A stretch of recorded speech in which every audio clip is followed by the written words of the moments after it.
ప్రేక్షకులందరికీ నమస్కారం. ప్రస్తుతం మన స్టూడియోలో దైవాజ్ఞ బ్రహ్మశ్రీ వీరాపురం సుబ్రహ్మణ్య స్వామి గారు మనతో ఉన్నారు. జూలై మాసంలో కర్కాటక రాశి వారికి ఏ విధంగా ఉండబోతుందో గురుగారిని అడిగి తెలుసుకుందాం. నమస్కారం గురుగారు. శుభాశీస్సులు అండి. గురుగారు, జూలై మాసంలో కర్కాటక రాశి వారి పరిస్థితి ఎలా ఉండబోతుంది? పాజిటివ్ అంటారా, నెగిటివ్ అంటారా? ఎలాంటి జాగ్రత్తలు, రెమెడీస్ చేసుకుంటే బాగుంటుందండి? మన కర్కాటక రాశి వారికి ఏమో జూలై నెల ఆషాఢ మాసంలో అంత అనుకూలం లేదు, అన్నీ వ్యతిరేకతలు ఎక్కువగా ఉన్నాయి. అందులోనూ ముఖ్యమైన పనులు చేయడానికి కూడాను మూఢం ఉండడం వల్ల అంత అనుకూలం కాదు. రెండోది వచ్చేసి ఈ రాశి వాళ్ళకి ప్రతి విషయంలో కూడాను కష్టపడి అంటే భగవంతుడి మీద భారం వేసి దైవ దర్శనాలు చేసుకుంటూ వీళ్ళు కష్టపడితే దానికి తగిన ప్రతిఫలం ఉండొచ్చేమో, కానీ లేదంటే ప్రతిఫలం లేకపోయినా కూడా నష్టం ఉండకపోవచ్చు. ప్రతిఫలం లేకపోయినా నష్టం అనేది జరగదు అన్నట్టుగా ఉంటుంది. అంటే ప్రతి విషయంలో కూడా, ప్రతి రంగంలో కూడా వీళ్ళు కాస్త జాగ్రత్తగా నడుచుకోవాలి. అలానేసి భయపడాల్సిన అవసరం లేదు, కాకపోతే తెలివిగా నడుచుకోవాలి. తప్పించుకు తిరుగుబాటు ధన్యుడు సుమి అన్నట్టుగా కర్కాటక రాశి వాళ్ళు ఏదైనా పెట్టుబడులు పెట్టి ఏదైనా వ్యాపారాలు చేయాలంటే అనుకూలమైన మాసం కాదు.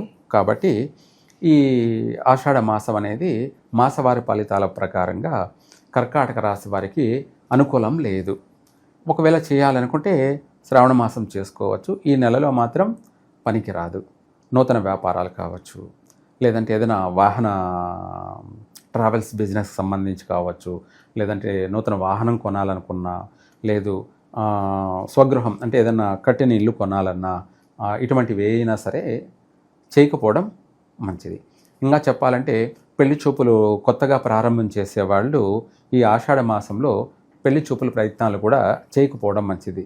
అయితే పెళ్లి చూపులే కదా, ఏమవుతుంది అని అంటే అది బాగా ఆలస్యం సాగే అవకాశం ఉంటుంది. అంటే సంవత్సరాల తరబడి కూడా సంబంధాలు చూస్తూనే ఉంటారు, ఒకటి కూడా టక్కని కుదరదు. సో రాంగ్ పీపుల్ కలవడం, మంచి కుటుంబం వీళ్ళ దొరకపోవడం, ఇటువంటివన్నీ కూడా సమస్యలు ఏదైనా ఎదురయ్యే అవకాశమే ఉంటుంది. అందుకనేసి అది కూడా చేయకపోవడం మంచిది.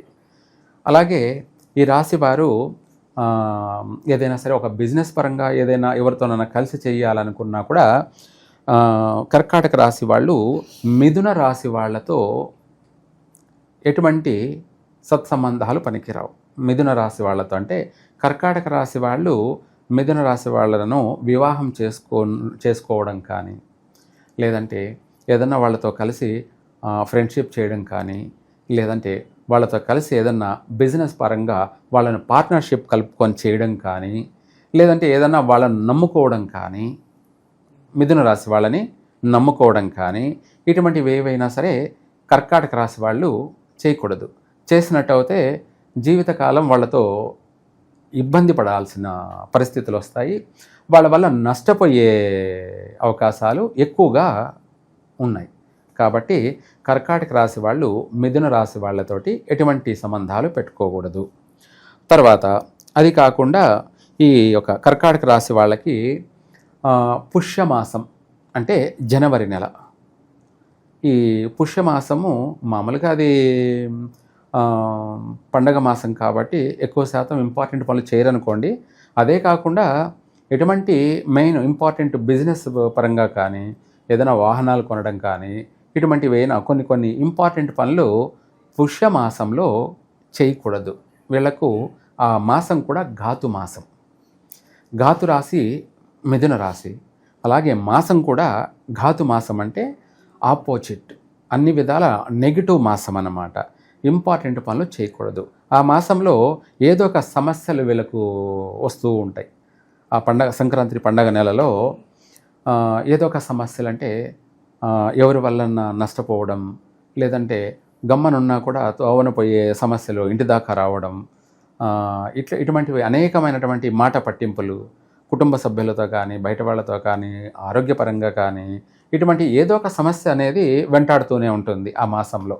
మనం ప్రతి సంవత్సరం కూడా గమనిస్తే ఇవన్నీ కూడా అనుభవపూర్వకంగా రీసెర్చ్, మనకు గతంలో ఏ సమస్య ఎప్పుడు జరిగిందని కూడా ఆలోచించేస్తే ఎక్కువగా ప్రతి సంవత్సరం వీళ్ళకు పుష్యమాసంలో ఏదో ఒక నష్టం జరుగుతూ వస్తూ ఉంటుంది.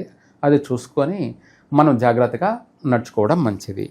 దాంతోపాటు వీళ్లకు ఘాతు తిథులు విదియ, సప్తమి, ద్వాదశి, ఈ యొక్క 3 తిథులందు కూడా ఇంపార్టెంట్ పనులు చేయకూడదు.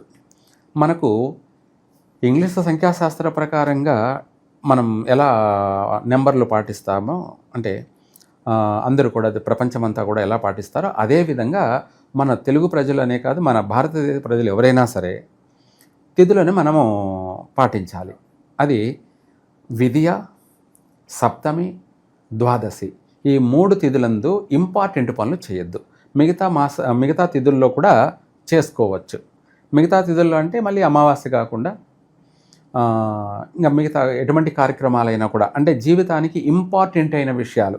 ఇప్పుడు పెళ్లి చేసుకుంటున్నాము, విదియ మంచిదే, విదియ నాడు చేసుకునే వాళ్ళు ఉంటారు తెలియక. లేదు అది కాకపోతే సప్తమి చాలా మంచిది. ఇదే ఆ ముహూర్తం, ఆ తిథి ఏదైనా సరే, పెళ్ళి కావచ్చు, ఏదైనా ఎంగేజ్మెంట్ కావచ్చు, ఏదైనా సరే ఆ తిథిలో చేస్తుంటారు. లేదంటే ద్వాదశి కూడా చేస్తుంటారు. అలా ఆ తిథుల్లో చేసుకోవడం వల్ల జీవితంలో నష్టపోయే అవకాశాలు ఎక్కువగా ఉన్నాయి, అధికంగా ఉండే అవకాశం ఉంది. అందుకనేసి ఆ తిథుల్ని అవాయిడ్ చేసి చిన్న చిన్న కార్యక్రమాలు చేసుకోవచ్చు. ఇంపార్టెంట్ జీవితానికి సంబంధించిన విషయాలు మాత్రం వేరే తిథుల్లో చేసుకోవడమే వీళ్ళకు కలిసి వస్తుంది, బాగుంటుంది. ఇక విదేశీ ప్రయత్నాలు చేసుకోవచ్చు అంటారు గురుగారు, ఈ మాసం ఫలిస్తాయి అంటారు? జూలై మాసం చేయకపోవడం మంచిది. ఒకవేళ చేయాల్సిందున్నా పోస్ట్ పోన్ చేసుకొని శ్రావణ మాసం అన్నా వెళ్ళడం, లేదంటే ముందే వెళ్ళడం మంచిది.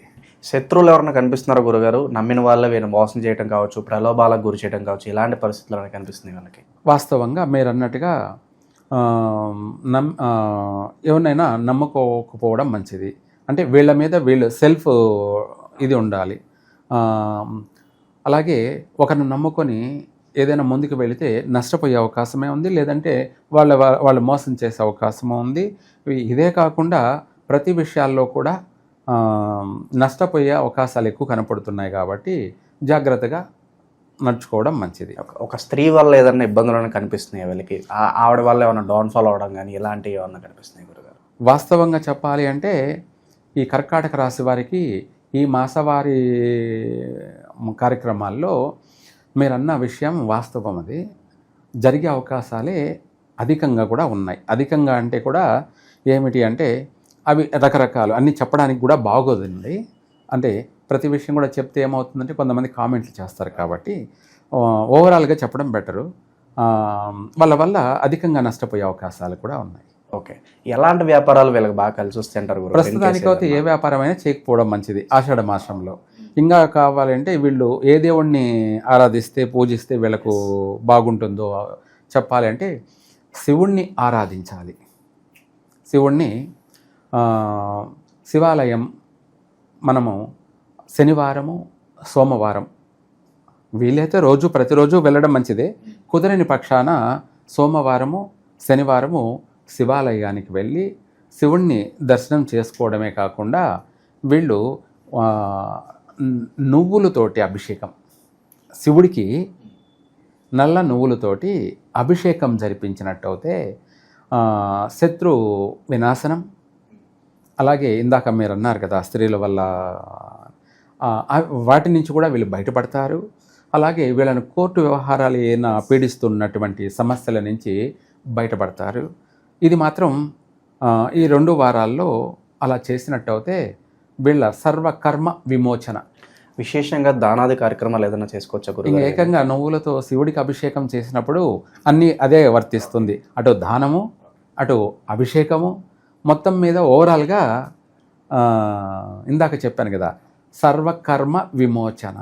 ఓవరాల్గా జూలై మాసంలో ఈ రాశి వాళ్ళందరికీ కూడా ఎలాంటి పరిస్థితులు ఉంటాయి, ఎలాంటి జాగ్రత్తలు తీసుకోవాలి, ఎవరితో ఎలా మెసలుకోవాలి, అద్భుతంగా వివరించారు. ధన్యవాదాలు గురుగారు. సర్వే జన సుఖినో భవంతు.